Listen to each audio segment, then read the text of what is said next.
everyone, and welcome to the second session from our diversity and inclusion stream. We're thrilled that you could join us. My name is Jo Lim and I am the Operations and Strategic Projects Manager at VicWater, and I will be moderating this session this afternoon. So before I start, there are some housekeeping things to run through. We're using Zoom Webinar as our platform. If you're new to Zoom Webinar, just be aware that you can't switch on your camera or your microphone, so you will just be viewing us today. But you can interact with us in the chat function at the bottom of the screen, and you can ask questions using the Q&A function at any time during the session.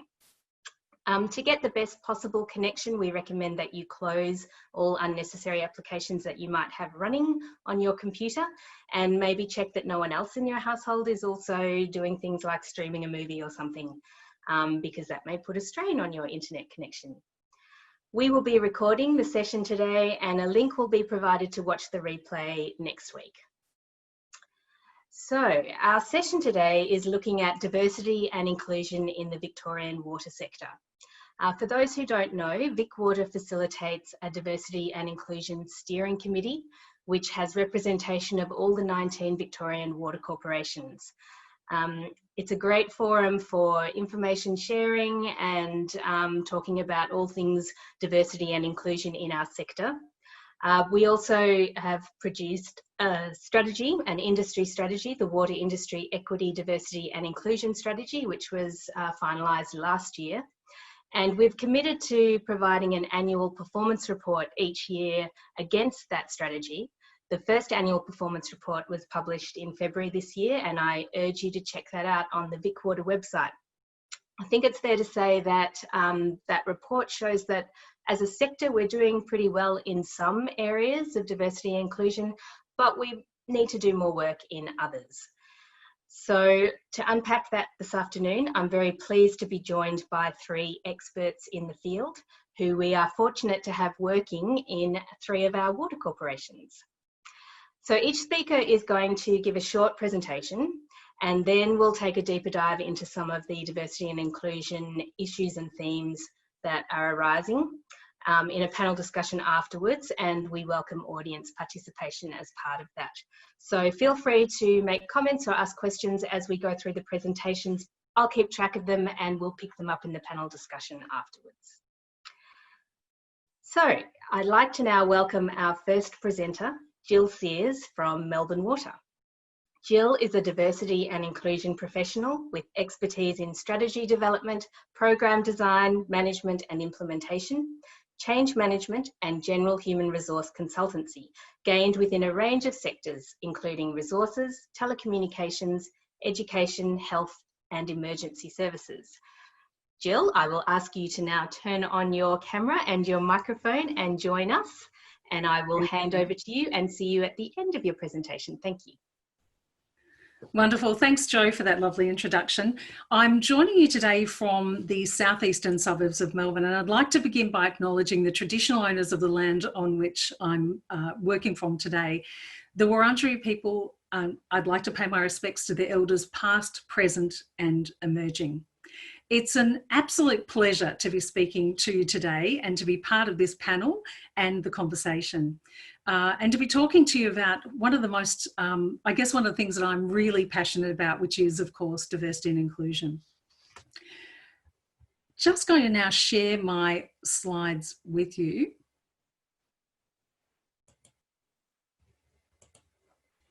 So Melbourne Water started its diversity and inclusion journey in 2016 with the development of our very first diversity and inclusion strategy and action plans.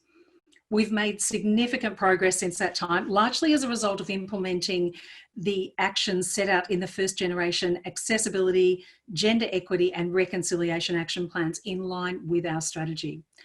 Progress is reflected both in the diversity profile of the workplace, of the workforce, I should say, and also the workplace culture.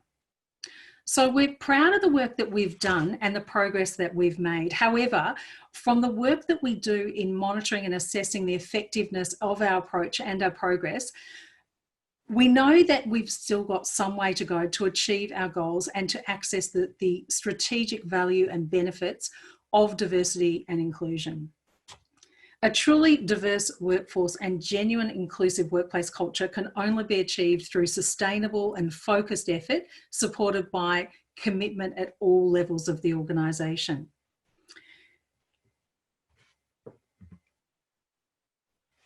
Just clicking to the next. So just briefly, there are a number of areas that I'd like to speak to illuminate the values, benefits and challenges and opportunities for the sector now and into the future. And to do that, I'm going to briefly talk about 4 things. I'm going to talk about diversity and inclusion, intersectionality, leadership, maturity of practice, and the Pathways program, which is one of the programs that we're really proud of, and I think is a good demonstration of the importance and the opportunities of some of the work that we're all engaged in.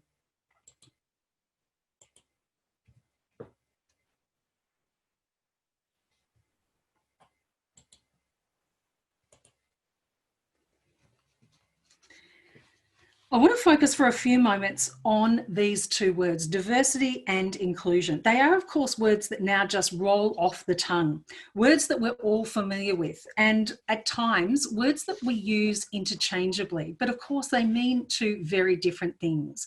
Diversity refers to the points of difference, including culture, ethnicity, race, religion, nationality, sexual orientation, work experience, socioeconomic status, age, profession, ability, education, gender identity, care and responsibilities, and more. Inclusion is about culture, embracing, celebrating, capitalising on our differences. In practice, it's about respectfully listening and inviting others to contribute, sharing our knowledge and experiences, and learning from each other. An inclusive workplace environment is one where everyone feels that they're able to speak up and where everyone feels that they can access opportunities and develop and progress their career. Research on diversity and inclusion suggests that a dual focus on diversity and inclusion is needed in order to access those benefits. And so just having a more diverse workforce is not going to deliver that for us. I joined Melbourne Water back in 2017, and at that stage, the diversity and inclusion strategy had been in place for over a year.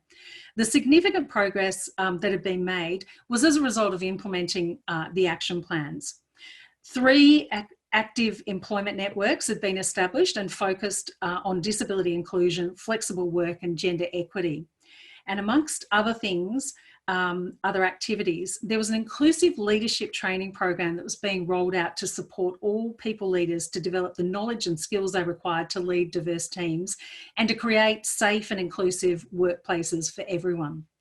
It was an impactful program that concluded with an invitation for leaders to complete a personal pledge and respond to some questions. My personal pledge being being an inclusive leader at Melbourne Water was ... In keeping myself accountable, I will ... and my immediate next steps are whatever they might be ... The existence of the employee networks, together with the commitment to inclusive leadership training, signalled to me that Melbourne Water understood diversity and was adopting a really broad approach, a broad view of diversity, and recognised the importance of inclusion in enabling organisations to realise the benefits of a diverse workforce. To say that I was delighted and impressed was a bit of an understatement, but that was how I was feeling at the time. It was really very exciting to be stepping into the organisation at that phase. I next want to talk about the broader view of diversity and intersectionality. So this broader view of diversity has enabled us to actively promote the need to apply an intersectional lens to our initiatives.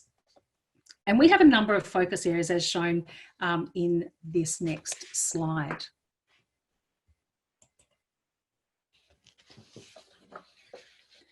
We've recently expanded these to include cultural and linguistic diversity and also social disadvantage. So authentic and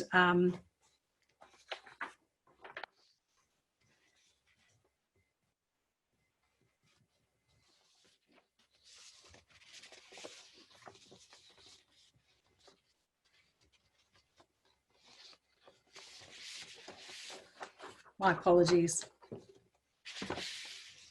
So with intersectionality, we recognise, for example, that while women have some common experiences, the identity of being female that intersects with multiple other identities, including disability, race, age, and other experiences. These identities then intersect with a range of life experiences such as social or economic background and level of education.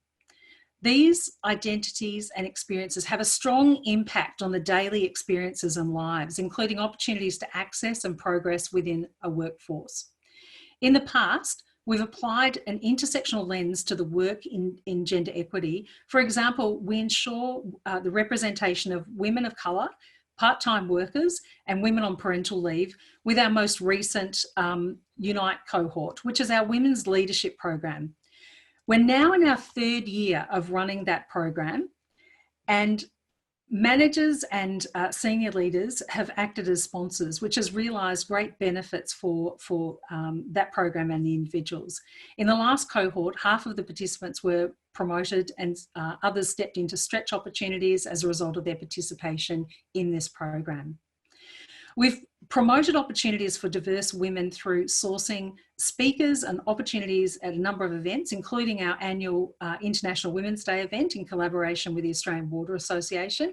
This event highlights the diverse experience of women applying an intersectional lens to ensure the voice and experience of women with a disability, cultural and linguistically diverse women, and Aboriginal and Torres Strait Islander women are heard through those forums and speaking opportunities. I'd like to talk about leadership, commitment and accountability now. Authentic and visible leadership and support for diversity and inclusion at all levels has been an important enabler and reflects the strategic approach that we've adopted.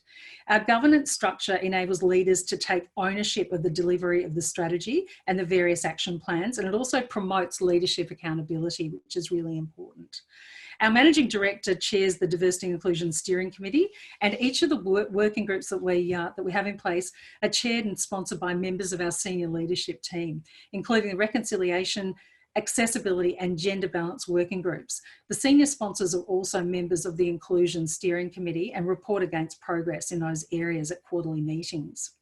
I mentioned the Unite program before, which is our women's leadership program, which is now in its 3rd year. The sponsorship elements are critical to the success of this program, and research suggests that sponsorship is essential in increasing the visibility of women, which in turn is critical to women attaining those opportunities, including promotions. A number of Melbourne Water's senior leadership team participate as sponsors in that program. And in the last cohort, we had the managing director and a number of general managers from across the business.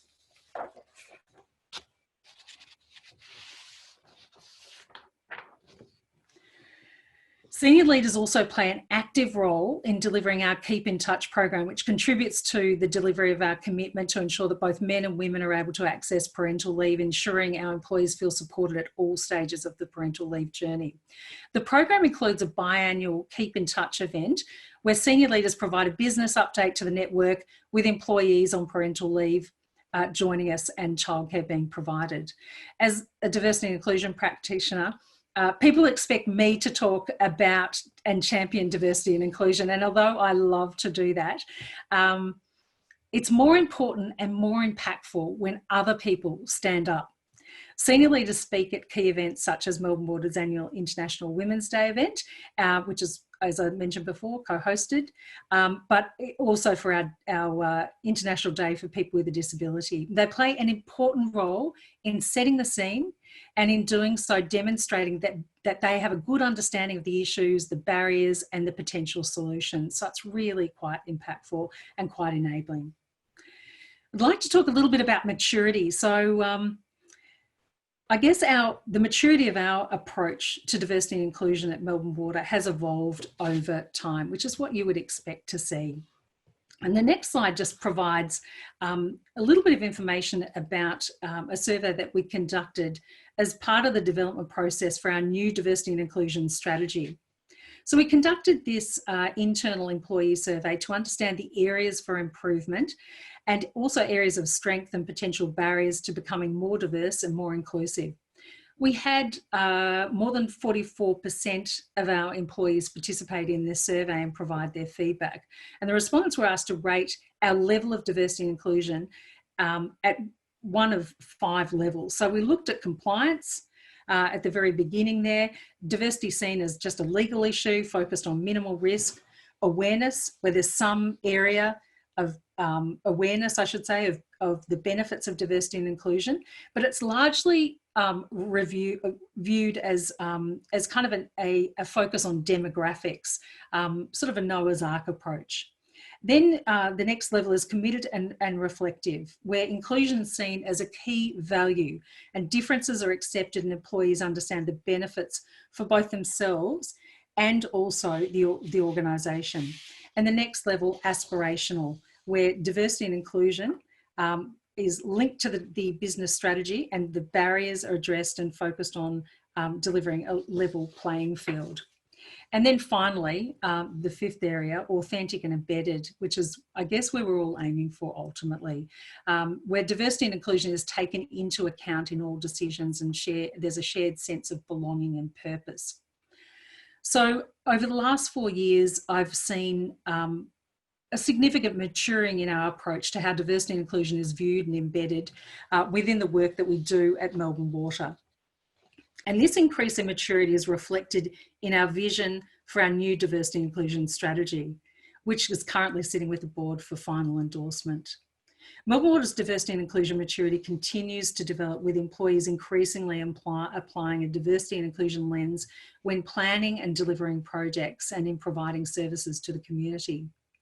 The first strategy focused more internally in creating a more diverse and inclusive workplace. And now we're extending that focus to our external work and the services that we provide in the community. And we think that there's going to be some really terrific benefits, not only for our organisation, but for the broader water sector. As a diversity and inclusion practitioner, much of my time in organisations is focused on scoping programs and projects and working with areas of the business to get them excited about the work and getting their buy-in and their commitment.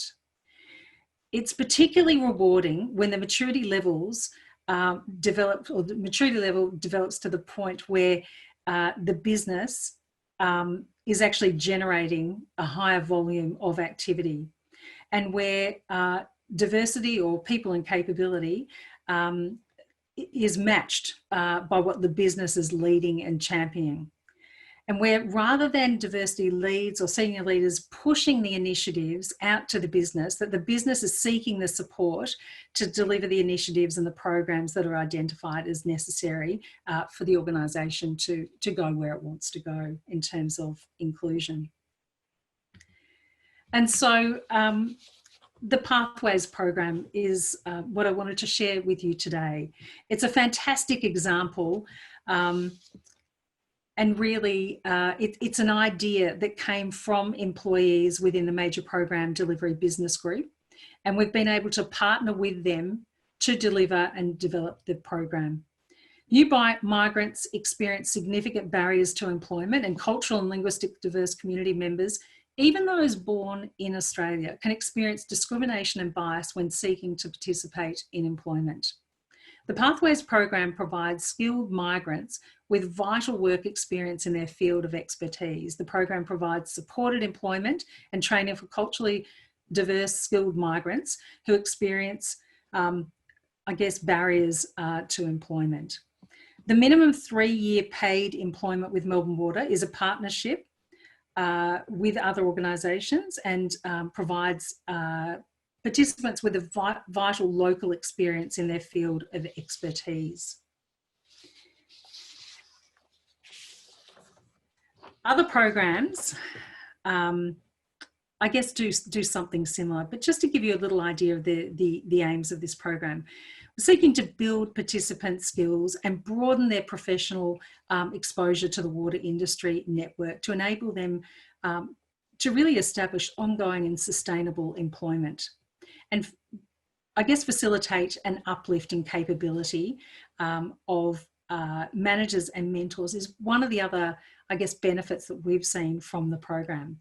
It's run in collaboration with Jesuit Social Services, and Melbourne Water's Pathways program aims to benefit and build the capability of individuals, the community, Melbourne Water and the broader water sector. And partnering with others in the sector is really giving us that opportunity to deliver on that. I'll ask Jo if she would now share a short video on that program. I'm a civil engineer, that's what I've been doing. That is what I love. I've never been able to get a job as a civil engineer since I came to this country. I have lost count of the number of times I've applied. I've been practicing as an architect and project manager for over 10 years in Africa, both for the government and also for the private sector. Excited because I intend to go for it. I'm going to, look at the bigger picture. I'm going to learn all I can. I'm going to give it my all. Obviously, the participants within the migrant workforce have suffered significant obstacles in getting traction within the Australian workplace. It's an untapped resource, relatively untapped resource for Melbourne Water. And the diversity and the energy and the enthusiasm that these people can bring into any business is significant, and that's what I'm expecting them to bring into Melbourne Water. Programs like this are essential to Melbourne Water's future performance, to keep the pace of change within our community, to continue to meet our community's expectations. So they're vitally important to Melbourne Water.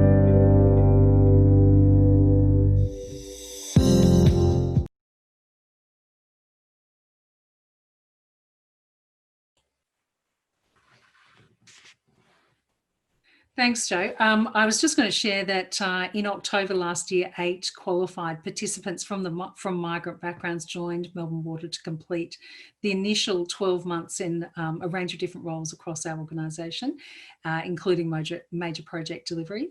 And over the next 12 months, they'll complete a further 2 rotations with partner organisations, and some will remain within Melbourne Water during that time.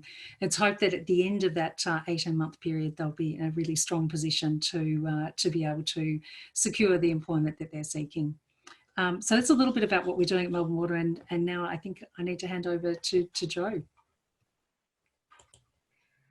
Thanks, Jill. Thank you so much for sharing that work with us, and congratulations to you and the team at Melbourne Water for the amazing things that you're doing in this space. And I know that you're always so generous in sharing that knowledge and also some of the product with the rest of the sector, and we really appreciate that. Thank you. I'd now like to introduce our second speaker, Jade Shillington from City West Water.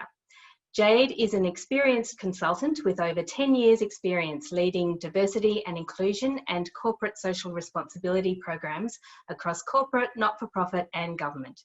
In her current role, she provides strategic direction, thought leadership, and champions the development of an inclusive workplace culture. Thank you, Jade. Hello, everyone. Thank you, Jo. Thanks, Jill, as well. I would also like to start by acknowledging the traditional owners of the land on which I am today in Ascot Vale, the Wurundjeri people of the Kulin Nation, and pay my respects to their elders past, present and emerging. So today my presentation is going to focus on gender equity and some of the initiatives that we have rolled out across our organisation at City West Water. And really I want to start with some most recent statistics from the Workplace Gender Equality Agency, just last month actually. So I want to read those out. So the full-time average weekly salary earnings for women are 14% less than men currently. 34% of boards, governing bodies have no female directors. And by contrast, only 0.9% have no male directors. The median superannuation balances for women at retirement age are 22% lower than those of men. Australian women account for 70% of primary unpaid carers for children and for those with disability and the elderly. 75% of family violence victims are women. And as we are currently in this pandemic, we know that it has had a disproportionate impact on women and could affect women's long-term economic security and rates of workforce participation. So there's some statistics which are, you know, improving, definitely improving, which is great to see, but we also have a long way to go. So I'm really excited by the new Gender Equality Act that is coming into effect in the new year. And literally, I just got an email today in my inbox to state that the new commissioner has been announced, Dr. Nikki Vincent. So that's really exciting. And it's a once in a generational opportunity to improve gender equity in Victoria. So I'm really excited to be in Victoria and leading the way in this space. And this act applies to public entities such as water authorities with 50 employees or more. So definitely City West Water is going to have to work within this act. And part of that is that we're required to develop a gender equality action plan every 4 years, which will include strategies for improving gender equity in the workforce. And we need to publicly report on that progress every 2 years. So gender equality is, you know, it's not a nice thing to do, or it's not the right thing to do anymore. It's really going to be obligated under this act, which is great. And it's going to have a really laser-like sharp focus, which is what we really need to push these statistics that I've talked about even further down the line. So at City West Water, we, similar to Melbourne Water, we started our diversity and inclusion journey in late 2016 with a strategy. And at that time, we focused on 7 different areas, of one of those which was gender equity, and one I want to focus on today. And at that time, we set a target out to 2020, that by that time in 2020, we would have 50% of our workforce female and 50% of our leaders that were female. And at that time, 46% of our workforce were female and 27% of our leaders were female. So we did have a way to go to reach that. And I'm really proud to say we just launched our results a couple of months ago at the end of that financial year.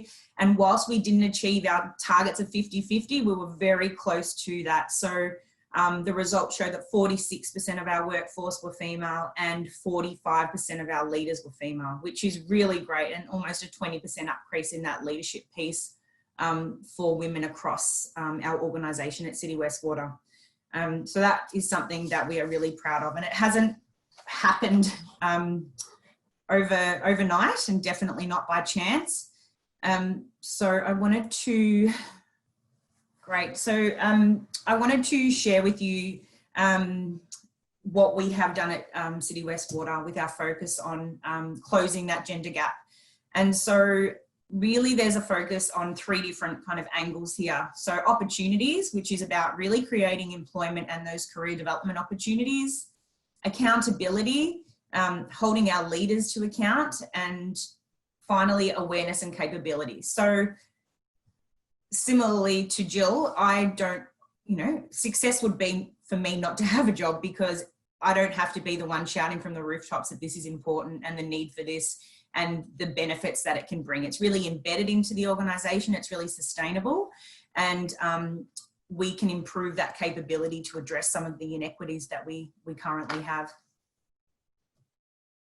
So I wanted to just share some, this is quite a heavy slide actually. I wanted to just share some opportunities that we're particularly proud of. So initially in 2017, we had a look at the recruitment piece, and that was an easy win because it was quick to implement but had really great results. And because we were undergoing transformational change across our organisation and hiring a lot of new employees, it was a really great opportunity to do that. So we looked at our position descriptions and really wanted to make them more inclusive. So removing the jargon, removing that X number of years experience that you had to have, and putting a focus on a short list and having a gender balance in the short lists, and also having a gender balance at our interview panels and so forth. And you know, that's not always easy, and it's constantly challenging our hiring managers and so forth to say, let's, you know, why isn't there a balance here? Let's have a look at what else we can do. Let's have a look at this. And for some really specific technical roles, we had to go back out to market, and some of those we had our female senior leaders record a short video just in relation to the role and what was it about, and a day in the life of City West Water, and we had some really great traction with that. Also, we've had, and so that was a short-term kind of strategy. One of our longer-term strategies is our focus on women in STEM. So we participate in the GEMS in STEM program that's aimed at senior secondary students and inspiring them into a career in STEM. Also, we have a Women in STEM scholarship with our partnership through Victoria University. And most recently, our new graduate program, we ensure that we have gender balance in our assessment centres and our candidates that are offered placements. So that's something that we've been progressing with in terms of opportunities. With the awareness and capability piece, it's really exciting. Our new MD is a female, Marie Lang, and it's fabulous to have her on board. She was an existing executive leadership team, so was always very supportive. She sat on our diversity inclusion steering committee, and she's very committed to diversity inclusion at City West Water. And all of our exec have a sponsorship role in terms of our focus areas, which is really awesome. So Marie and one of our exec members are hosting a workshop with some of our level 3 females to really start to understand what are the blockers and the enablers that this cohort have experienced. What would they like to see more or less of, and really use that data from those workshops to inform our actions going forward, which is really all geared towards providing greater opportunities for women to step into those level 2 and senior leadership roles. And we do talk about this a lot, but we don't underestimate the power of inclusive leadership training and family violence training for all of our senior leaders.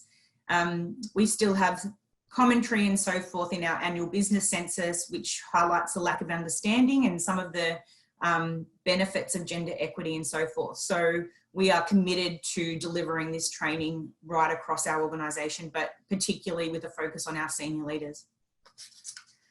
And finally, accountability. So a standing agenda item at our board and our exec leadership teams is on gender equity.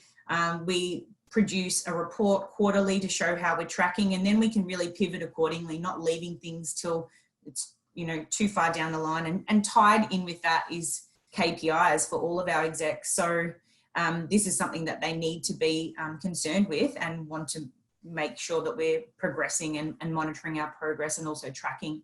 And finally, because our initial strategy has come to the end, we have just had approved our new targets and our new framework by board a couple of weeks ago.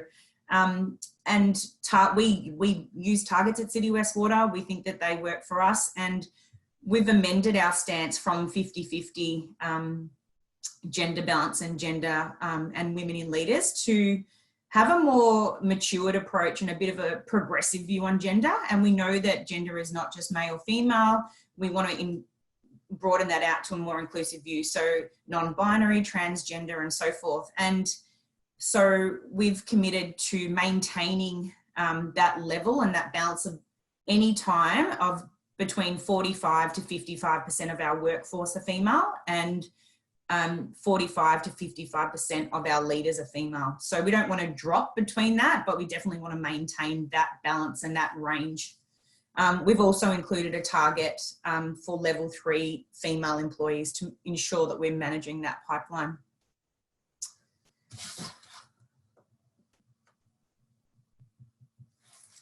Okay, and just to finally, really what leaders can do for gender equality. So Understand the economic and organisational benefits that come from diversity and really prioritise that capability and competency in your staff. Set targets and timeframes in which you want to achieve that diversity. It keeps you on track and really focused, and you're able to report on that. Call out and act against sex discrimination and sexual harassment. Regularly audit progress and be transparent about how you're performing. And Jill mentioned this before, but sponsorship and mentoring of women in your organisation and your community is a simple thing to do, but a really powerful offering. So yeah, that's it from me. Thank you, everyone.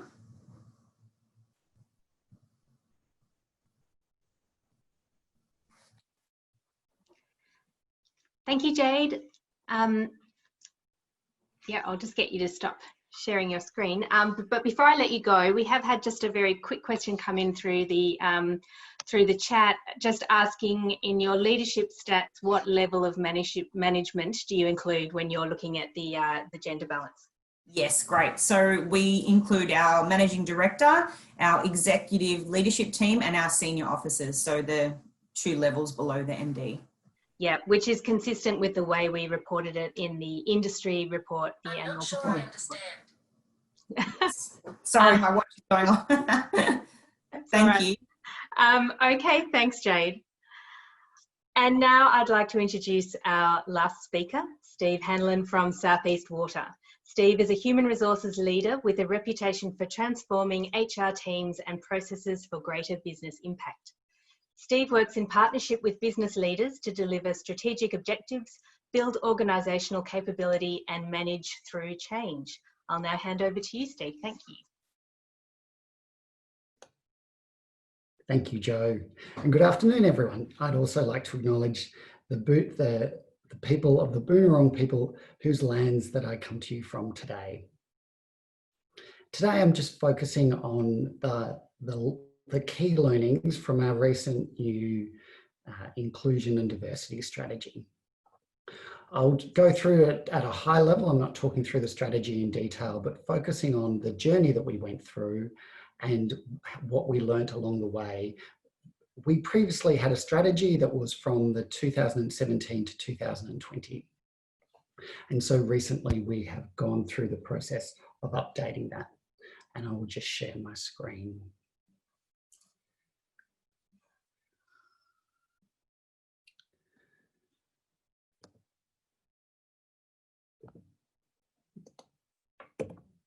Okay. So our previous strategy was fairly siloed in regards to it, looked at each of the areas of diversity separately and had initiatives within each of those areas. It was quite promotional focused. It was around awareness. And we did some broad training across the organisation that of course include unconscious bias training. And we know in the organisation we have great leadership intent. What has happened though is that our metrics mostly stayed the same. And yes, you can have great engagement scores, which we do, and we have really good scores there, and you can see on the numbers that we are perceived as a very inclusive and diverse workforce, and that our employees feel very supported in regards to flex work arrangements. And there were other questions that we asked as well. But the metrics in terms of where we sit at the moment is around 29% for gender balance in leadership positions, and we're very low in regards to Aboriginal and Torres Strait Islander community.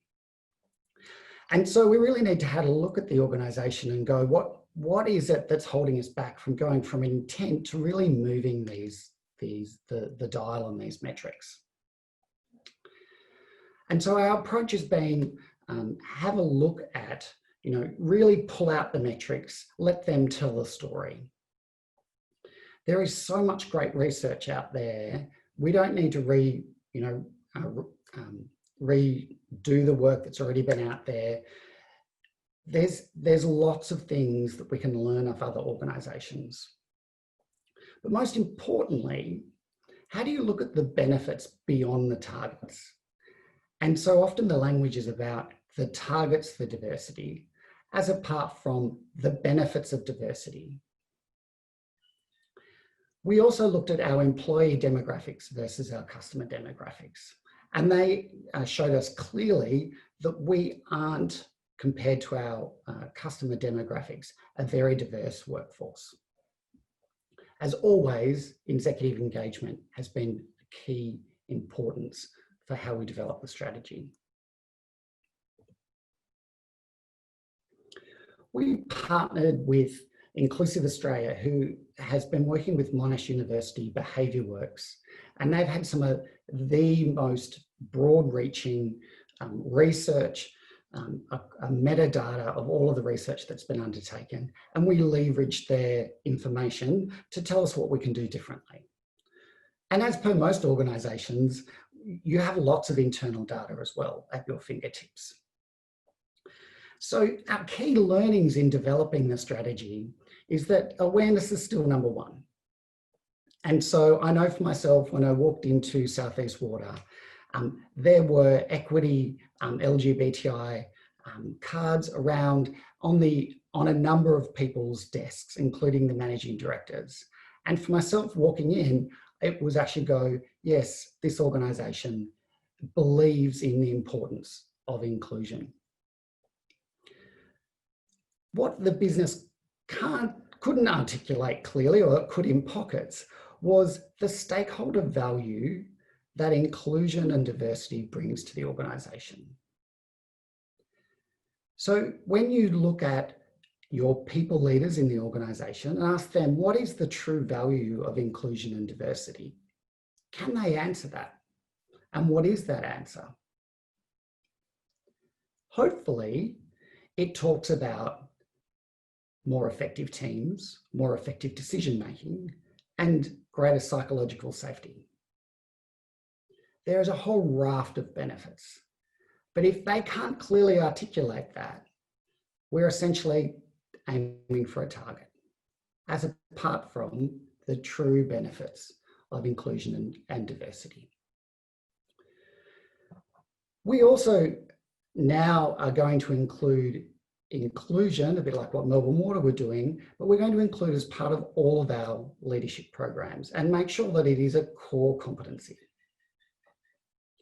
When you look at the future of work, and we work more in project-based teams, with technology taking away, over time, more and more of the tasks that we do, effective teams is going to be, and the way we make decisions is going to be increasingly important. For leaders to get the most out of diversity, they need to be inclusive in the way they work, and they need to be able to leverage the benefits of the diverse thought and thinking styles within the room. We also know that we needed to work further up the recruitment pipeline, and that we had executive engagement. We need to make that more overt in the organisation.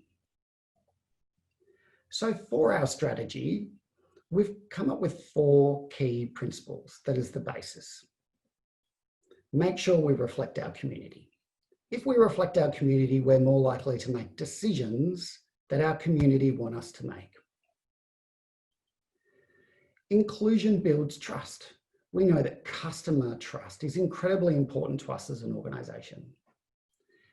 Inclusive behaviours include listening, include taking on board a diverse range of opinions. And we know that it builds engagement and therefore trust. Employee trust is a lead indicator of customer trust. And when you look at stakeholder value for our executive, building customer trust is incredibly important. We all play together. The future of work is teams coming together and disbanding, and we will do that cross-functionally across our organisations. That means we all play together across different levels, across different functions. And so what that means for inclusion and diversity is that we need to have inclusive behaviours and we need to be very aware of our situation and situational leadership, because we're developing into new teams starting new teams more consistently than we have in the past. And to help teams become effective more quickly, inclusive behaviours do that, but we need to acknowledge we're all in it together. We play together, we are a community, and that is an incredibly important principle if we look at the way we work moving forward. Less hierarchy, more cross-functional teams. And we're always on a learning journey.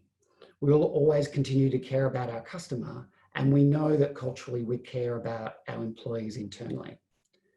That care, though, needs to go through to authenticity and people being able to be their authentic self.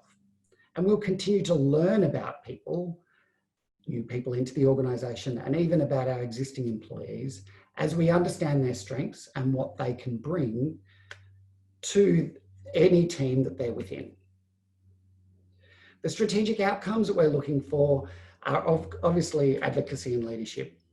And both Jill and Jade spoke about the importance of that. We know we want all employees to have a sense of belonging. And we don't want people to go and feel like, oh, I have to find my group. But they know that when they come in, that there are options for them of how they can feel that they belong in our workplace. We know that seeing inclusion is very important. And as per Jade spoke about, one of our key principles moving forward for any project teams is around a 40-40-20 mix.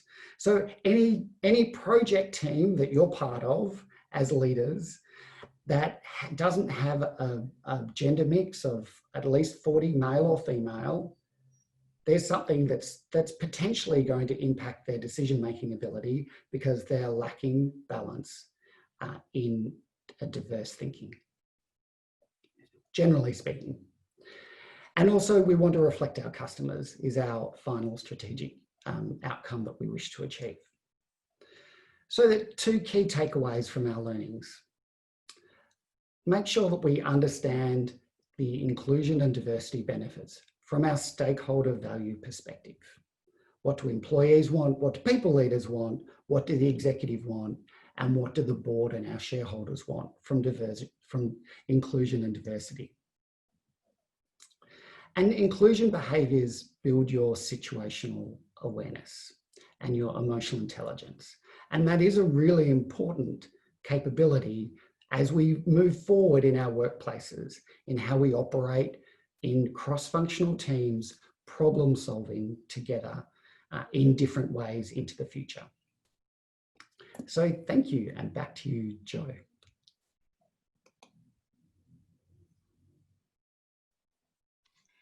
Thanks, Steve, and well done on the development of your new strategy. I have seen a little bit more of it in detail, and it's a great piece of work. So that's really good.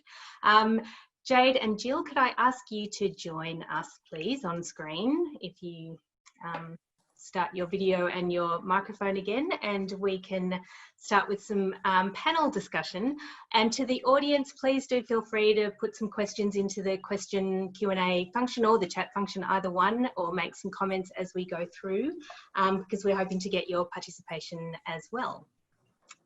So all three of you have spoken incredibly eloquently and expertly about diversity and inclusion in your organisations. I wanted to broaden it out to begin with to talk about the sector more generally. And I mean, it's just happenstance that the three of you are all from metro water corporations. Of course, we also have a number of regional water corporations who are also working hard in this space. And I thought it might just be worth talking about the differences in diversity and inclusion for different organisations, and the fact that it's not, it can't be a one-size-fits-all approach. And we know that our water businesses are operating in different localities across the state with very different local communities, different customer bases. So why is it important to reflect local community and customers in your business? And how does that improve the business? How does that improve decision making in the business? I will throw to anyone who wants to put their hand up, or I'm just going to call on you. Steve, why don't we start with you? And I briefly touched on this, that if we reflect our customers, we reflect, the way that they would like us to think and problem solve. And as I mentioned, the benefits of diversity is essentially that diversity of thought, and inclusion is how you get the most out of that. For our customers, how we presenting to the table the way they would like us to solve problems, challenge different ways that our community is working together. And yes, that would vary based on the customers that you have. And so representation from your community in the way that your workforce is pulled together is incredibly important. We know for ourselves that non-English speaking background is a space that we need to move into moving forward. And so culturally, if we don't have that internally, how does that mean in terms of the way that we communicate to our work, communicate to our customers? That considering that background is something that may not come to mind if we had a more diverse workforce. I'll just add to that. So for City West Water's service area, we have 130 plus cultural groups within that. So a fabulous, diverse mix of culture all bubbling away there. And, if your organisation isn't reflective of that different culture, then you're missing the mark on lots of different things, being an essential service and having that opportunity to engage with your customers. So whether that be through translation services, whether that be through your communications, your social media strategies, all of those types of things, it really needs to be reflective of the cultures that are within your service area. And Stephen, I just sent you an email actually. I'm really interested in that work you've done with your employee demographic versus your customer demographic. I think that's really powerful.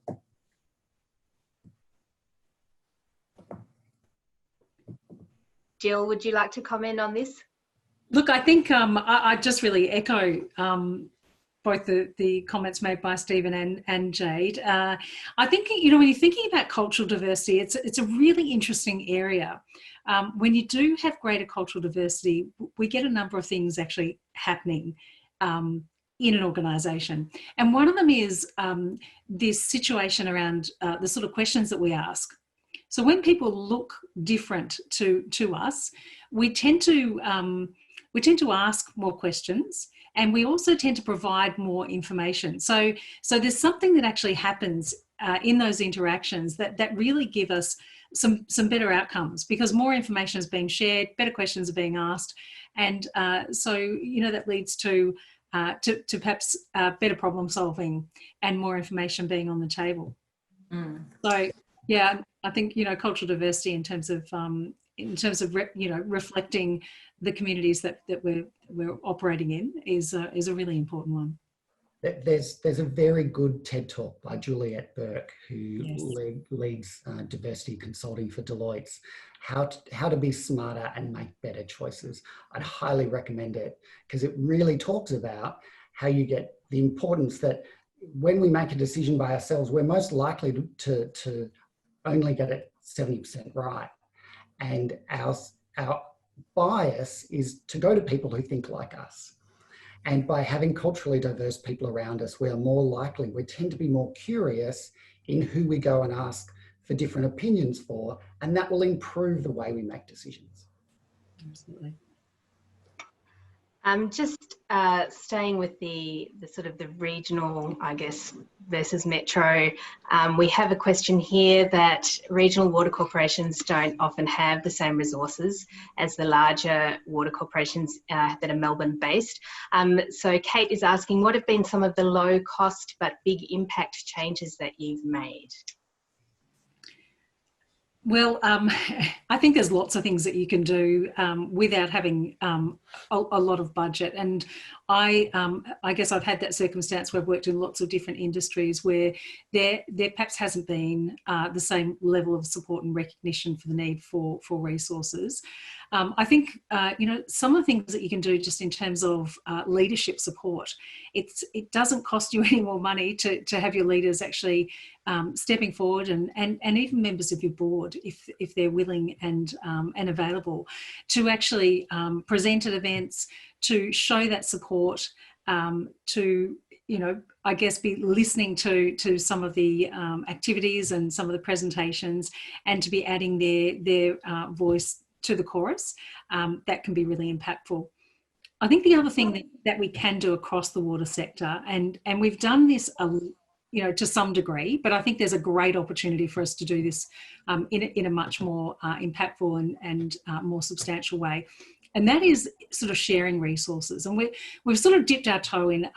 Melbourne Water produced some videos, or led the production of some e-learning modules in the last couple of years. And we had just fabulous support from across the sector, including a number of regional organisations who provided the opportunity for their staff to participate in some of the videos that we made, and reviewed documents that made up the actual training modules. And of course, we had good support from across the metropolitan organisations as well.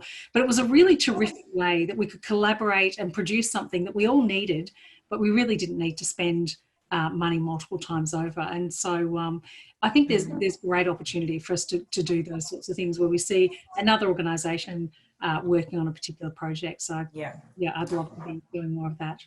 And I echo that, Jill. I came from a very competitive financial services organisation where nothing was shared. And I'm very happy to say I think the water sector is so collaborative, and we share plans. I'm very happy to share any of our resources that people may want to have a look at, because we're all on a similar journey. Some of us are at different stages than others, so I'm very happy to help out where we can as well. And I would also reference what Brendan spoke about from the Richmond Football Club, and we did something similar at South East Water, is leaders just listening and pulling people together and having conversations, whether it be about gender equity, what are some of the barriers, and having the leaders just listening to what have been some of the barriers, and they get some of the light bulb moments directly.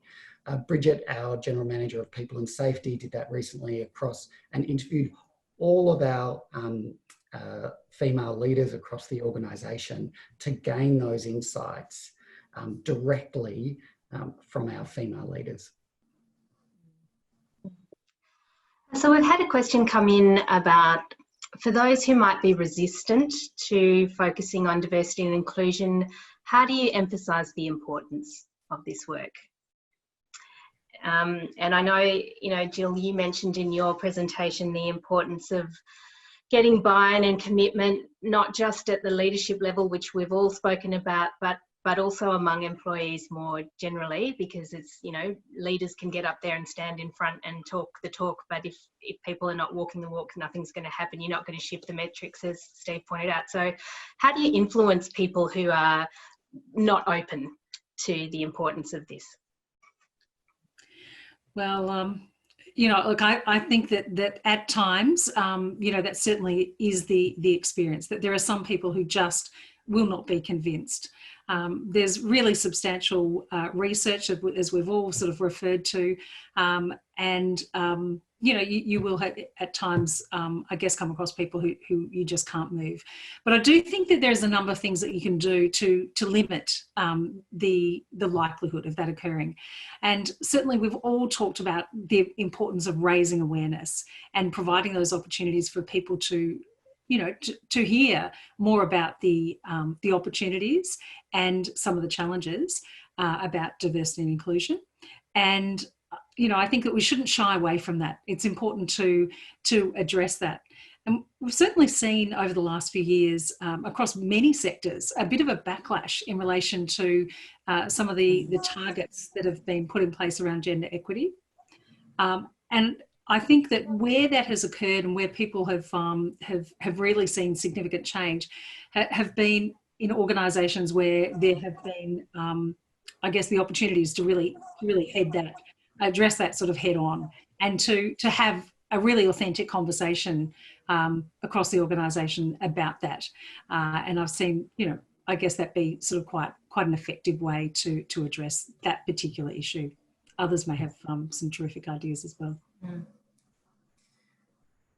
I might just chime in by thinking I would flip it completely and just be if you're not focusing on this, then all of the opportunities that you're missing in terms of that new talent, that opportunity for that employee engagement and that diversity of thought and that critical thinking lens, these are all benefits that are going to not only benefit your organization and your people, but your customers as well. So, and also lots of this now, like I mentioned, is not a nice thing to do. It's enacted under legislation as well, some of the pieces. So, you know, yeah. I'd also add to it to say, you know, I totally agree with what Jill and Jade mentioned there. Another way that you can also look at it, because none of these, you know, we're dealing with really wicked challenges here. None of them have a silver bullet. You need to look at them in multiple ways. And you're talking about culture here and changing culture. One way is to look at strength-based development, and I've done this at a previous organisation, is that if you can get conversations amongst your team around what is the strength that you bring, that helps with bringing out diversity of thought and the importance of that.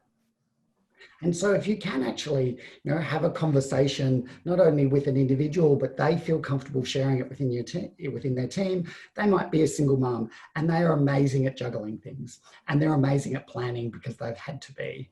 And what that can bring to a team is really important, and how can the team leverage that and learn from it.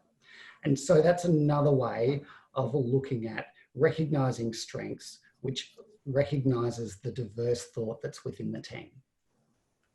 Yeah, I guess one of the arguments that's often used against this kind of work is, well, what about merit? Like, shouldn't everything be merit-based? So if we're focusing on diversity, does that mean we lose sight of merit? And, you know, if we have the best person for the job, doesn't that mean that we're doing the best work we can, where our performance is high, our decisions are good? So, you know, why do we need to worry about diversity? So what's your view on that whole merit argument and them being two different things? I'll really jump in first here and put it from the perspective of the way that we're going to work into the future that I briefly mentioned, and we're already doing this. We're working in more cross-functional teams. And we know that often some of the themes of performance management, as a number of you would know, is about team-based performance goals. And when you're pulling together a team, you need to make sure that you look at what the diversity needs of that team is from a capability set. And so that also flows to when you're recruiting as a people leader, it's no longer about the role, it's about what your team needs. And so diversity of thought is incredibly important for the effectiveness of the team. And so how do you get people leaders, this is the challenge, to actually say, what do my team need first? And then what does the role need second? And that's a key way to broaden that thinking around the importance of diversity of thought and therefore diversity of people within a team. Jill or Jade, did you have any views on this idea that you can't have both? You can't have both merit and diversity? I think, of course, you absolutely can. And, you know, I thought Steve's response was really terrific.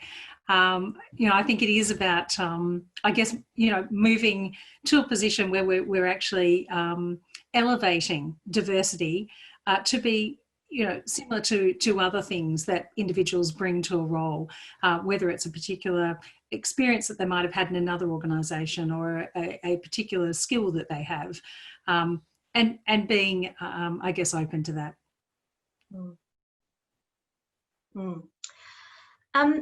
I wanted to dig a bit deeper into the idea of collaboration and the opportunities that we have for collaboration across the sector. And, you know, Jill, you already pointed out the work on the e-learning modules that Melbourne Water led, but which was assisted by a number of water corporations. And, you know, people in the audience may be familiar with some of the things that have been happening across the sector in diversity and inclusion in the last 12 months. So we launched the Pride in Water network for LGBTIQ+ employees and allies. We just last month or the month before launched Water Able, which is a network for employees with disability and their allies. And at the director level, we also have a Women in Water Directors Network that's been operating for a few years now. So what do you think are the importance of these types of networks in supporting diversity and inclusion? Jade, how about you? I am very excited by the networks. I love them. I am very involved in them all. And I just think for someone entering the workforce, that really visible sign of support and advocacy for these particular areas of our diversity kind of focus areas, it just shows, it just makes people feel valued and respected and safe, and you know, it's a really visible sign of having that inclusive workforce, or trying to build that inclusivity further down. And there's some fabulous work that's been done within those groups. So even just the coffee roulettes that the Pride in Water group have rolled out over the last couple of months. I've connected with colleagues across that I would never have had the opportunity to meet if it wasn't for this pandemic, or who knows, whatever. But I just, it's really exciting about the opportunities that are coming to fruition through that. And that's, you know, great that we can all share resources and collaborate. I agree, Jade. I think one of the fabulous things that we have had going on at Melbourne Water for some time are our employee networks. They have done an incredible job in really progressing the work across the organisation, and you know, providing diversity of thought and insights and so on. I think the opportunity for individuals across the water sector to be able to connect in with these networks and to be able to access a network beyond their own organisation is just really fabulous. And we've already seen that with both of these groups, you know, just providing those linkages and networks for people, information about what happens in other organisations and so on. And I think, you know, this really is going to give us a real advantage as a water sector. And the only, in addition to that, I'd actually add is that the real importance of allies as part of those groups. So how do you make sure those groups, yes, they provide a sense of belonging, yes, they share learnings, which is really important. Though, just like us here today, most likely, you know, we're preaching to the converted. And so how do they engage people more broadly? And how do we help those groups help with the cultural change that we're trying to achieve in parts of the business? And so that's the piece that I guess we can all play a role in supporting them with, is how do we leverage it beyond just those individuals who they, you know, are there to represent, and make sure it's got a broader involvement. Yeah, great point, Stephen. Spot on. Yeah, and I suppose what's been interesting is with the onset of the pandemic, these networks have actually taken off in a bigger way than perhaps they would have otherwise, because the technology has enabled participation in a way that we wouldn't have got in the real world. So, for example, Pride in Water now has participants from New Zealand joining us, as well as around the country, which we would just never have achieved had we not all moved online, forced to move online, but there have been those benefits. So staying on that theme of the pandemic and the changes that we've seen with that this year, in our last 5 minutes of the session, I wonder if we could just talk a bit about the impact of COVID-19 with a diversity and inclusion lens. So, you know, what are the changes that you've seen in your organisations or the sector more generally? And where do you think things are going in the next, you know, 6, 12 longer term, and you know, how do we keep the good and deal with the bad? And I don't mind who starts. I might just kick off.